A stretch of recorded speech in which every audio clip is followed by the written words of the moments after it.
Hello everyone, this is Miss Mullins. I wanted to once again kind of review how to estimate square roots and how to place these on a number line and placing these square roots in between two consecutive whole numbers or integers. So first of all, really quickly, quick reminder of what consecutive means. Okay, so consecutive, an example of something that's consecutive would be like Monday and Tuesday, or Wednesday and Thursday. Okay, those are consecutive because they go back to back. They're in order. So consecutive numbers would be like 1 and 2. So consecutive is when things are back to back. For example, 1 and 2 would be consecutive, okay? Or we could say negative 13 and negative 14. Those are consecutive, all right?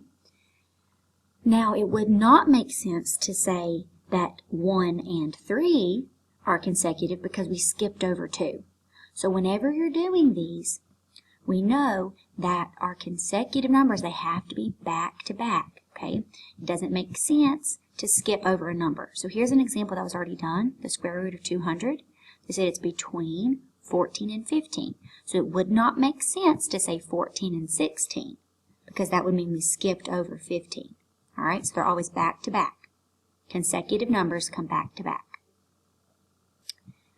Okay, so let's look at some examples.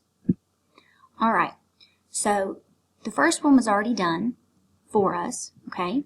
And the way they did it is they used their estimation skills. So they said, all right, well, they knew that 14 squared was 196. And they knew that 15 squared was 225.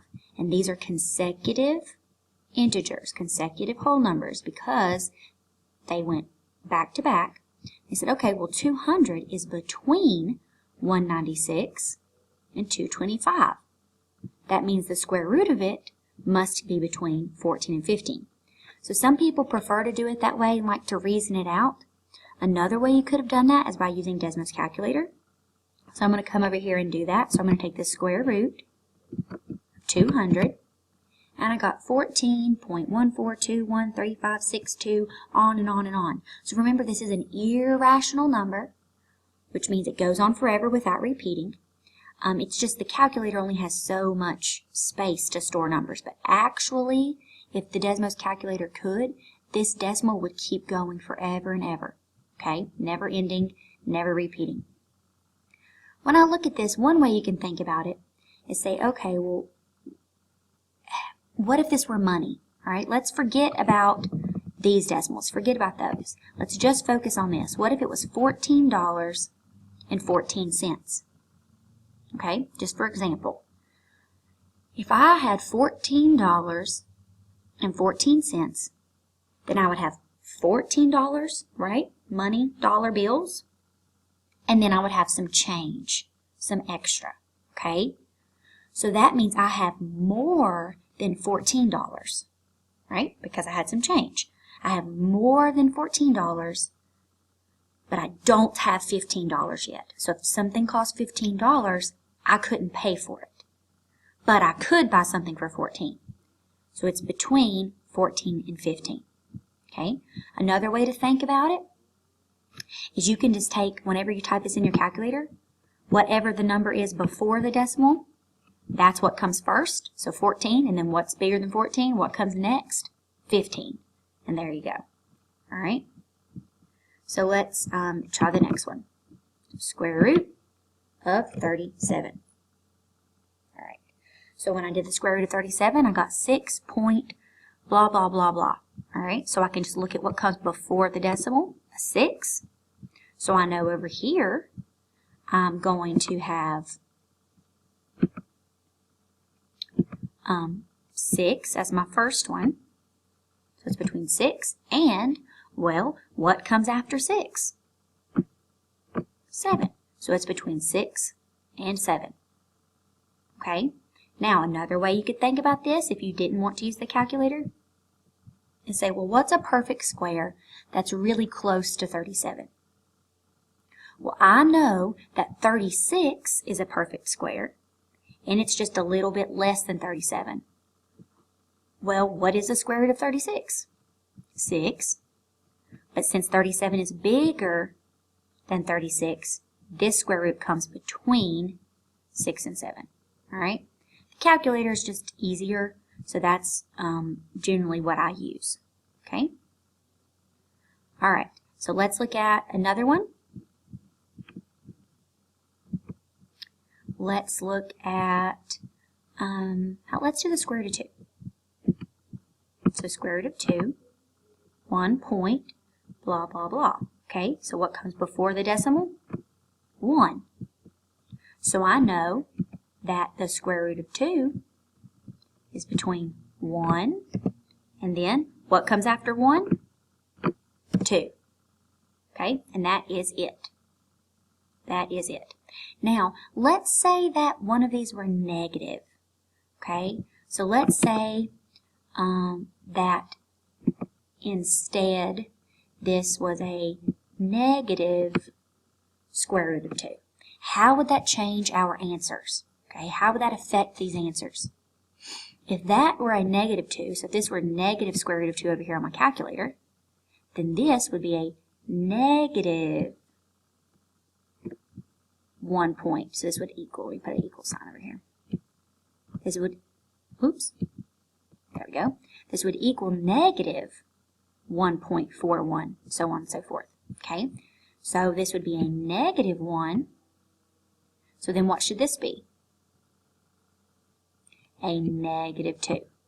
Okay, now remember with negative numbers that they actually go backward from the way we think, right? So if I wanted to write these in order, the way they would be on a number line, then this is actually backwards. So I would actually want to say that they were between negative, it was between negative 2, there we go. I would actually want to say negative 2 and negative 1. If they're negative, it looks like we're writing them backward, but we're actually not. Because remember, the bigger the negative, it's actually further down the number line. It's actually smaller. Okay? So speaking of number lines, let's look at how we would actually put some of these on a number line.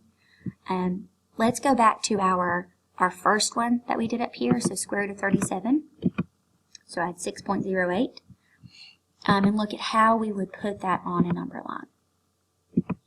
So I'm going to draw my number line over here because I got a little bit extra space over here. So let's say this is my number line. And I've got the square root of 37. So we said it was between 6, because my first number here is 6. So it's between 6. And then what comes after 6? 7. Okay, between 6 and 7. So I'm going to put those two numbers on my number line over here. So 6 and 7. Put those on my number line. And of course my number line goes on in both directions, so I'm going to put some little arrows on my number line as well. Okay. So how can I put the square root of 37 on this number line? Well, I have 6.08. So, and then so on and so forth. This is irrational. It goes on forever. But I'm just going to look at this first part as if it were money, pretending it were money. If it were money, it would look like $6.08. So if I'm looking at $6.08, pretty much have how much money? I pretty much just have $6, right? $6 and only 8 little pennies. So this is pretty close to having 6, pretty close to 6, but it's a little bit bigger. So I'm going to put it right here, just to the right of 6, because it's a little bit bigger than 6, but not much. Okay, so that's how I would do that one. All right, let's look at one more, and then that'll be all for this video. Let's look at the square root of 134. Square root of 134 is 11.57, so on, so on, so on. Okay, so let's do the same thing. Let's put this on a number line. So let me put my line back over here. We'll do a green one this time. Okay, so there's my line. Put my arrows on it. Okay, and I want to put the square root of 134 between two consecutive whole numbers. So remember, those numbers have to go back to back. And actually, let's make this be negative 134. So this would be a negative 11. Okay, make this negative over here too. Okay, so I can say, well, what does this come between? Well, I have negative 11. That's what is first here. So negative 11. And then, can't see my negative sign. Okay, here, let me redo it. So negative 11, and what comes after 11? Negative 12.